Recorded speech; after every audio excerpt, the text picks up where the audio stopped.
Hey guys, it's me. Missed yesterday, and um, I just needed to take some time to be still.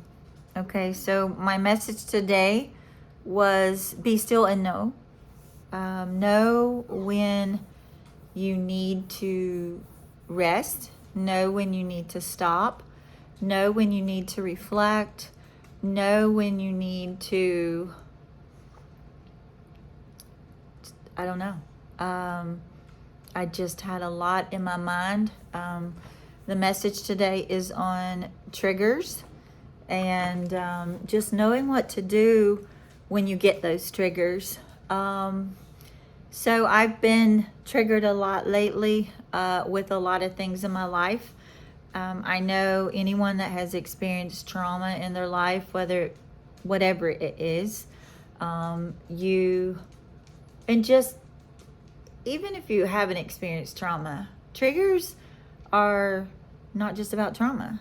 Triggers are things that get you to think differently, to take you back to a place. Maybe it's a good trigger, maybe it's a good memory. But triggers, when I speak of triggers, it's usually things that take me back to a time where it wasn't so great, a time that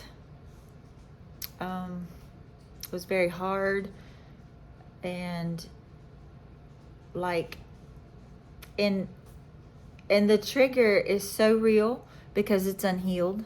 And that's the one thing I want to talk to you about is when you are triggered to a point that you emotionally break down, like perhaps it's like you're experiencing it for the first time, then you know that that's not healed. That's not healed.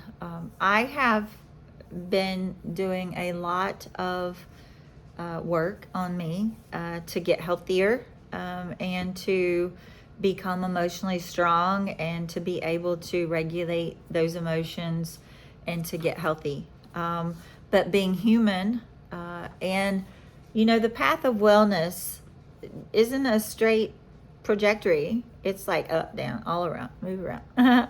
It's because we're human. And so the one thing about it that's so great is when you have a relationship with the Lord and you have friends that are in that circle that know you and very aware, they can speak truth to you and kind of confirm what the Lord has already been speaking to you. And so, for an example, I had already gotten the word that I just needed to take a day, take a week, take whatever I needed to take to process, to disengage, to reflect, because my body was speaking to me. I was finding myself in a state of, I don't know, anxiety, on edge. There was this something inside that wasn't calm and peaceful. And, God is a God of peace. And so the one thing that I had discovered is that what was happening inside of me was from different things. It was from a book I was reading. It was from something I heard that was said.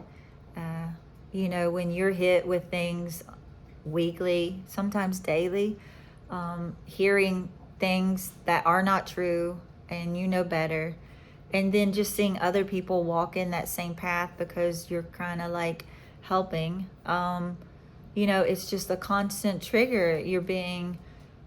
Your whole life is like flashing before you, and then you are brought back to a time and a place that was traumatizing, and you don't really have a grip on your emotions when you are just hit with that so much. And so what I had to do was I had to take some time with God. I had to get some rest. I had to get some sleep. I had to disengage from all of my studying, all of my helping people, like posting positive things and just self-reflective things, and just I really had to do nothing. And my best friend spoke truth to me and said, Karen, you've got to get to a place in your life that your mind doesn't do anything, that it's nothing, it's just nothing. And I've always told her, I take great joy. What brings me happiness is helping other people. It's providing opportunities. It's coming up with programs. It's coming up with jobs. It's coming up with, businesses. It's like, that's what I feed on. But the one thing that I already knew that the Lord had spoken to me, and she just confirmed it, was no, you need to find a time where you do absolutely nothing, where that brain of yours just shuts down, where you're not reading, you're not studying, you're not talking, you're not searching scriptures, you're not watching sermons, you are just doing nothing. For her, she does yoga, she does lots of different things to relax, and she's a workaholic, so she works a lot outside and on her home, and I don't do that. I don't do a lot of physical work, but I do a lot of mental work. And I know Dr. Carolyn Leaf, one of her books talks about how our brain is just like, if you were to pretend it was an engine and you are just working those gears, I can just see mine smoking and catching on fire because my brain just works. And it can be exhausting. I'm trying to get some balance on that. But I do know that every person needs some time where they do nothing. And I told her, I was like, hey, maybe I can just sleep. My kids at school all the time tell me, like, Miss Carter Smith, I say, what do you do to have fun, to relax? They say sleep. And I'm like, no, sleep is so unproductive. Okay, so there's the key word right there. I said unproductive. I have an issue with having to be productive. Somewhere in my mind, I believe the lie that you are not being productive when you rest. And guys, when you notice that, and when you can voice that and you can say that, like, you need to rest. I now own that truth, that I have to find something that will be mindless. And my best friend, Dee, she said, read a book, read a good murder mystery. And I'm like, no, that's just a waste of my time. Like, I don't want to read something where it's not real. I always read self-help books, and I always read, books that help me grow in my, relationship with the Lord. I don't read books that are not real, and my mind is just trying to put me in a different space. And she says, that's the whole point. You need to be able to escape reality and take your mind to another place of just, freedom. And I get that. And I'm so thankful for her. She speaks truth. And she, she knows me, she gets me. And I have a couple of those people in my life that really are good, that make me help recognize some things that I need to do. And so it's an ever-growing process. So one, you got to know yourself.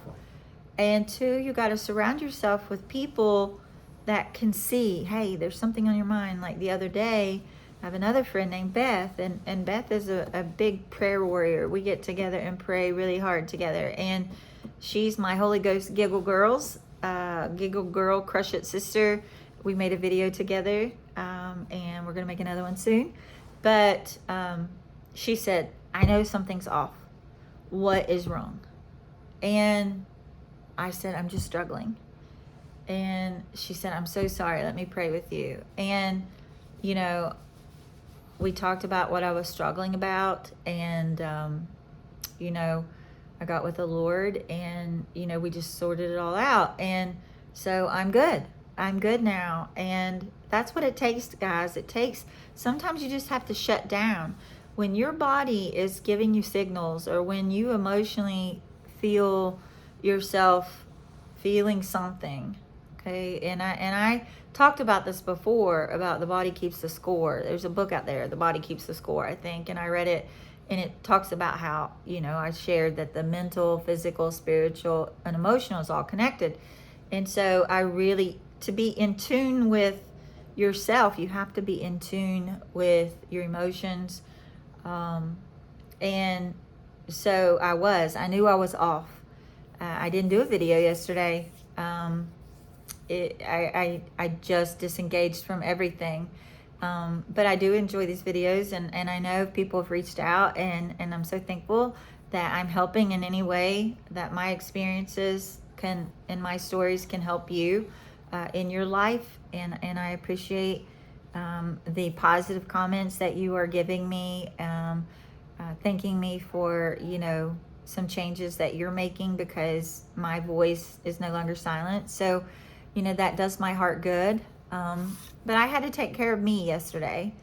And, whatever that looks like for you, you are important. You have to take care of you. And when you're not feeling right, and when you're feeling something, guys, get to the root of what you're feeling. If you just ignore what you're feeling, then you are not going to... Sorry, I had to get my dog. She was crying.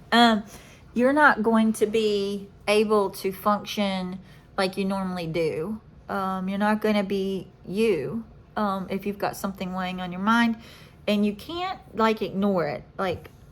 I used to just push it away. I never used to try to get to the root of what I was feeling. But it's very, very important for you to figure out why you're feeling what you're feeling and do something about it. And so that's what I have vowed to do, is that when I feel anything, I'm going to really listen. I'm no longer going to not give myself that freedom. There is no race, guys. We're not on a race. There's no hurry. There's no real expectations. We are not made to just be of works. God loves us so, so much, even if we didn't do another thing for him. Okay.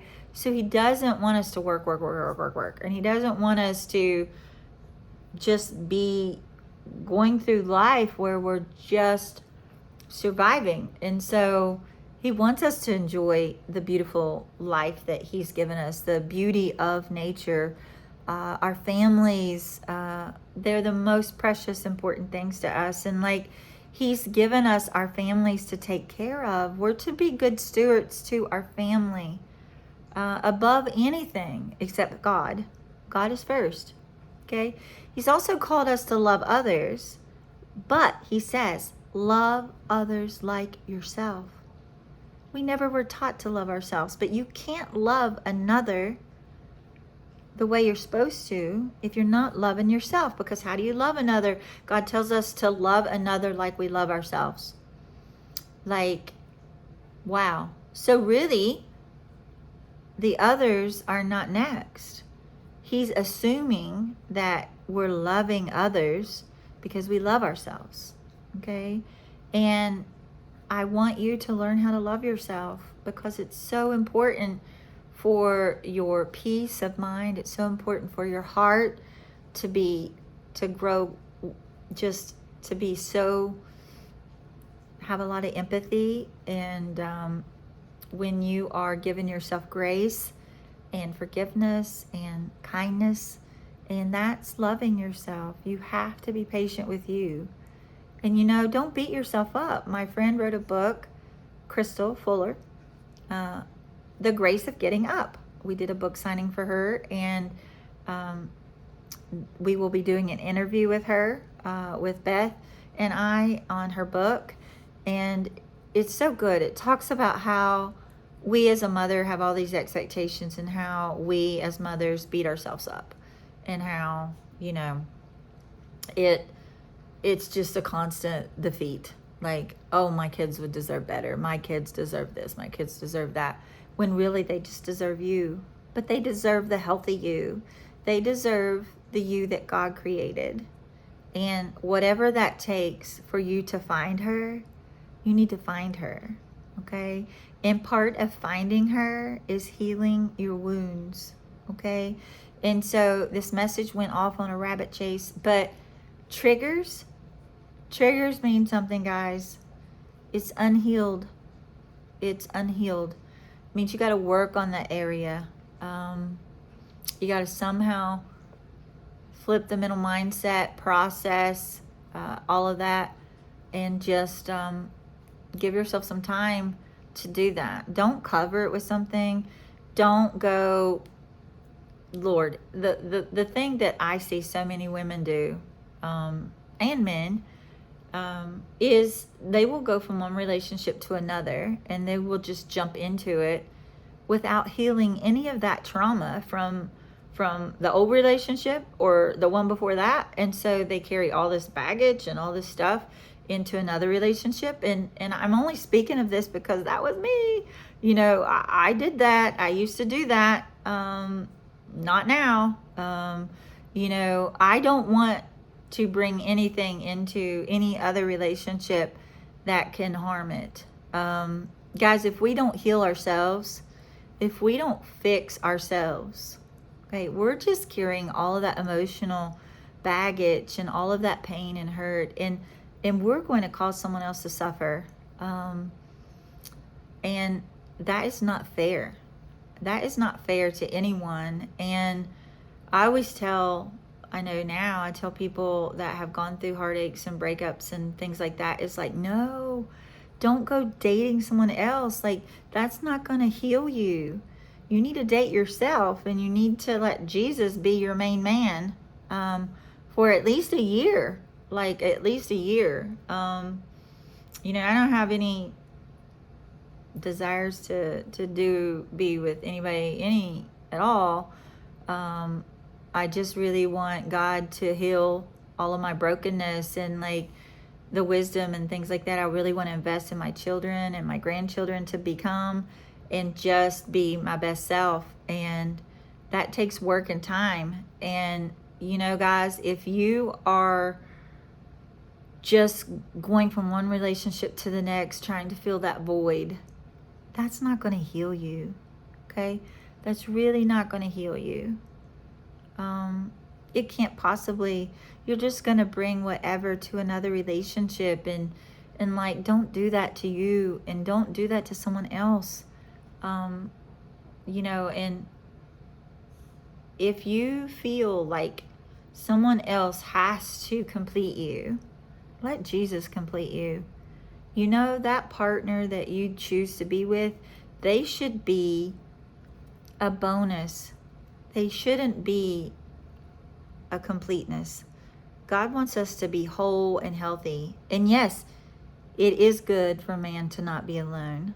Okay? But it is not good for a man to be with other people if they are not whole and healthy alone.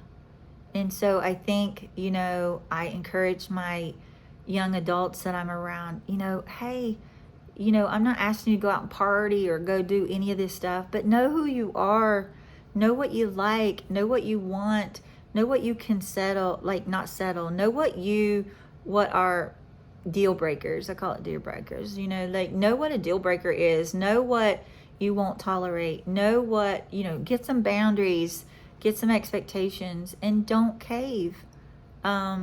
It's really important that you are self-aware, working on self before you enter in to thinking that this other relationship's just going to be so great because you're with somebody different. No, you're still the same. Okay, so you're going to bring in problems that are the same unless you heal that, unless you acknowledge it, speak it, own it, and then fix it.